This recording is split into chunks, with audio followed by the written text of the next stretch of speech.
Hi, my name is Maaike from Swieten, and I'm a data creation scientist in the Ebrains creation team. Together with Bjaalie, who is the leader of the Ebrains data services, I will discuss how you can make your data public through Ebrains. In this talk, we're mainly focusing on the ethical considerations for sharing data, the requirements that are imposed by various regulations, particularly for sharing human data, and we discuss how we designed our services to deal with the ethical and regulatory aspects of sharing this kind of data. Ebrains is a new digital research infrastructure for brain and brain-inspired research that was created by the EU-funded Human Brain Project.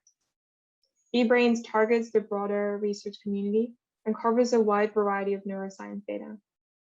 It also provides a number of tools and services that assist scientists in their research, such as collecting, analyzing, sharing, and integrating data. It also allows researchers to model and simulate brain functions. The Ebrains research infrastructure consists of a number of layers. At the core of Ebrains is a base infrastructure of storage and computing resources. In the middle layer, we have a number of tools, and in the outer layer, we have services that are tailored to the needs of a research community. We take in data and metadata provided by the community and integrate this in the research infrastructure so that they're accessible to other researchers. So let's zoom into some of the services that Ebrains offers. The Ebrains creation services support the sharing of research data, software, and models through Ebrains. The Ebrains knowledge graph allows you to access data from other researchers. And the Ebrains Atlas services provide an interactive atlas viewer for human, mouse, and rat brains. The knowledge graph and interactive atlas viewer are tightly connected, and this establishes a link between data sets and anatomical regions in the brain. Ebrains has developed a number of other services that are tailored to working with the data from the knowledge graph.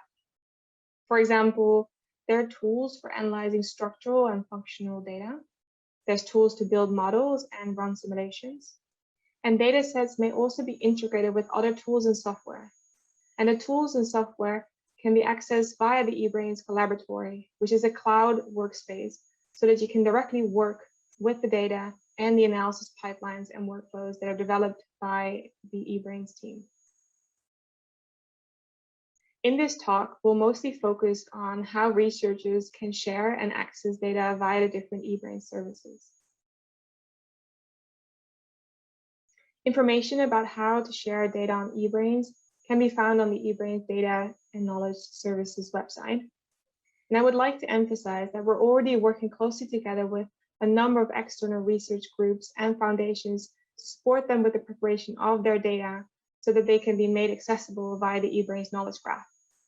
We encourage such groups to reach out to us and discuss the possibilities of data sharing. For individual researchers, we prepared a curation request form in which they can tell us directly what type of research they would like to share. Once your request is accepted, we can start curating and integrating your data into the knowledge graph. The curation process itself consists of a few steps. A key first step is filling out the ethical compliance survey. This is then followed by the organization of data and metadata, filling out a data descriptor, choosing your license that defines the conditions of use and indicates the purposes the data may be used for, and finally, the uploading of your data for long-term storage. The middle few steps of curation are the same, independent of the type of data you would like to share and what species they originate from.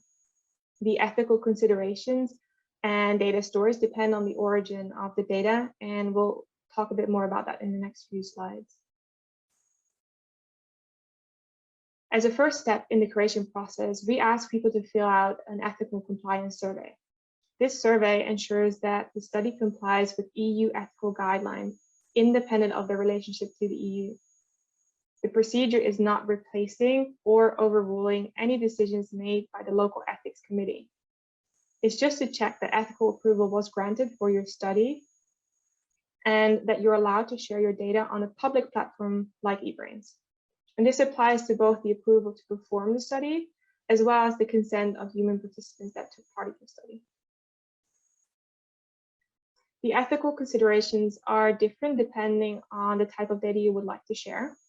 And we distinguish data based on whether it's derived from humans or non-human subjects. For non-human subjects, their welfare and the typical 3R considerations, but in this talk, we will not focus on this particular element. For human subjects, we distinguish between data from deceased or from living subjects.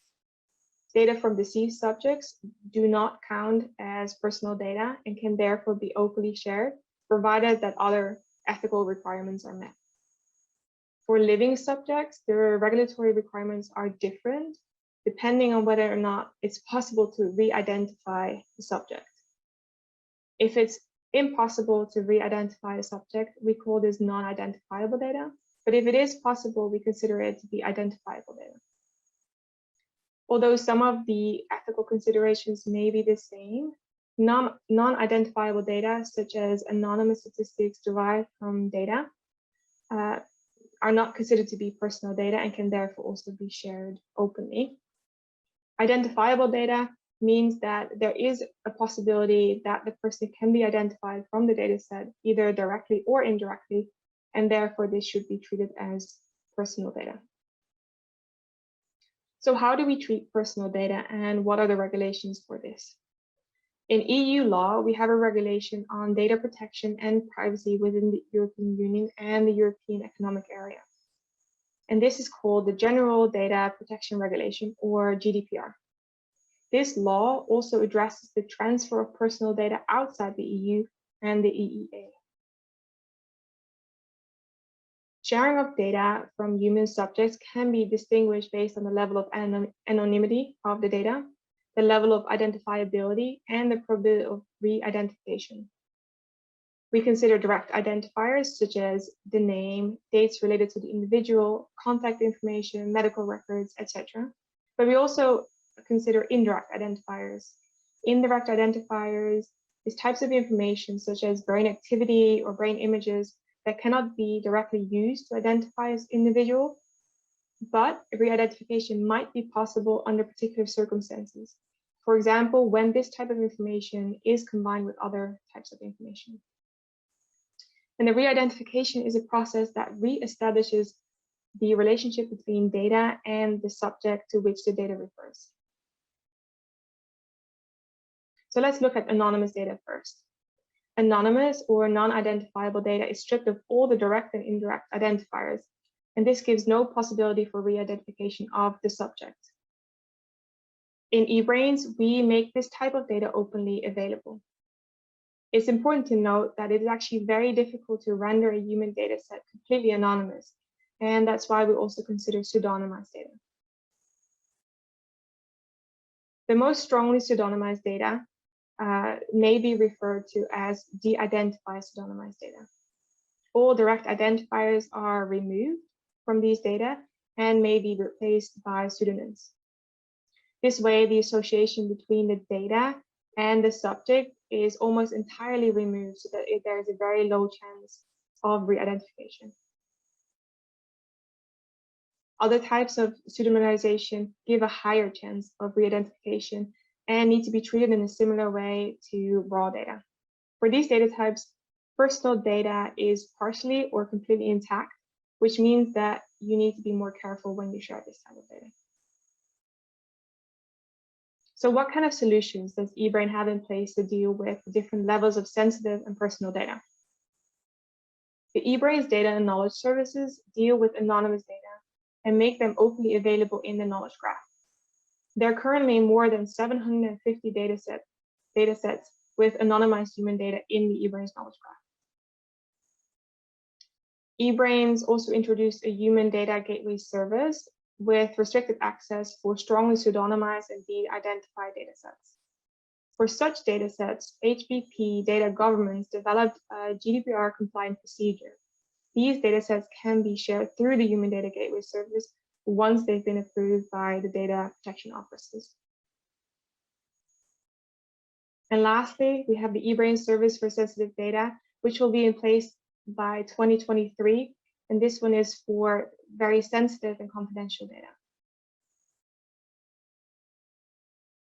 The level of access to the dataset can be split up in the following categories.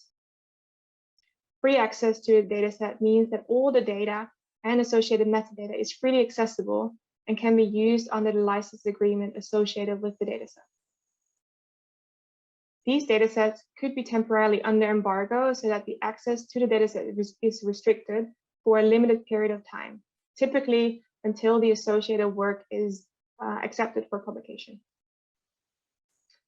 Restricted access is given to datasets with de-identified human data that are shared through the Human Data Gateway. Users must have an Ebrains account to access the dataset and consent to additional access policies and data use agreements. And lastly, we have controlled access datasets that are for pseudonymized datasets that are pseudonymized to a lesser extent, and the ones that contain raw data. Such data will be accessible in the future through the new Ebrains service for sensitive data. Authorization is also required to access these data, and they're hosted in a secure environment. So what does this look like in the Ebrains knowledge graph? For datasets under embargo, the access to the data is temporarily restricted, and you will see the following message until the data is published. Datasets with strongly pseudonymized data require authorization and are available via the Human Data Gateway. To access datasets through the Human Data Gateway, you will first need to identify yourself. You can do this by logging into your Ebrains account, or if you don't have an Ebrains account yet, you can register first. Once you're logged in, you can request access to the dataset. After you've requested access, you will receive an email. And in this email, you'll find the title of the dataset that you're requesting access to. And you'll also find the data use agreement that you're agreeing to. There is also, of course, a link to the dataset. And by pressing on this link, you accept the terms and conditions and are redirected to a page where you can download the dataset. Your access and consent are logged, and you will have access to the dataset for 24 hours, but you can request access again and as many times as you want. When you press on the link in the email, you're redirected to a page that looks similar to the one I show here. And this is where you can download the dataset. And Jan will now talk a little bit more about the new Ebrains service for sensitive data. Thank you, Maaike. So I'll begin with this overview slide showing the levels of access, focusing on controlled access and the upcoming Ebrains service for sensitive data. So in March 2021, the Human Brain Project launched an open call, inviting the community to submit proposals to create this new service with the following requirements. It should serve multinational research consortia in Europe in the diverse field of neuroscience, covering various aspects of research, deliver services and tools that would require to work efficiently with different kinds of data, including sensitive neuroscience data, raw data, data with direct identifiers, and also pseudonymized data. It should allow collaborative data gathering, sharing, and analysis, meaning that teams at different institutions in different countries could work together in a common environment. It should be connected to the Ebrains data and knowledge services to allow public findability so that these different collections of data could be found, and also to provide direct access to anonymized data. And also that it should be a GDPR compliant service for sensitive data. And the results of the open call was an award to a project referred to as the Health Data Cloud consortium, shown to the left. The coordinator is Charité Berlin, and the other partners' logos are also shown. So these teams will work together during 2022 to create the new Ebrains Health Data Cloud service from 2023 as a valuable addition to the data and knowledge services provided by Ebrains. And now the acknowledgements for the Ebrains Data Knowledge Services. To the right, the Phoenix Consortium responsible for the storage and computing. And to the left, the institutions involved in developing the share find data models and software services, curation services, metadata developments, and knowledge graph. And the names of the individual team members. Thank you.